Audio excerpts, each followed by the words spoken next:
Здравейте! Аз съм Йосиф, а това, както знаете, е каналът Електростар. Щом се виждаме, значи е настанало време за нашата ежемесечна томбола за месец април.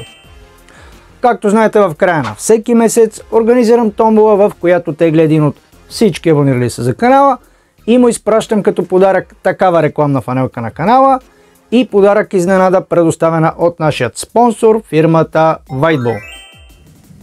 Този месец наградата изненада, това е захранващ блок за диншина на 24 волта, 10 вата на фирмата Delta Electronics. Както знаете, такава апаратура и още много качествени инструменти може да намерите в онлайн магазинът на нашия спонсор, фирмата Whiteball. В томболата, както знаете, участват абсолютно всички абонирали се за канала и активирали опцията в YouTube да се виждат като абонати.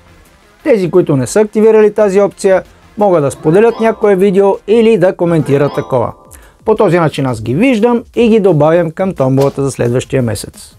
Така че, както съм казвал, абонирайте се, шервайте, лайквайте и така нататък. Със сигурност ще участвате в томболата. А сега нека да пристъпим към съществената част. Както знаете, тук в този таблет са имената на всички абонирали се за канала. Пожелавам успех на всички!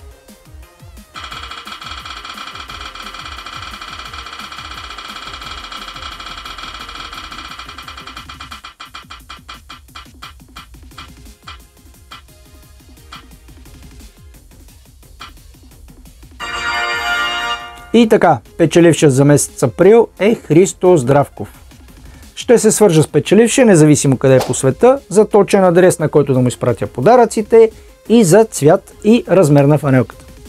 А на всички останали ще кажа, както винаги, продължавайте да подкрепяте канала и ви пожелавам много професионални успехи.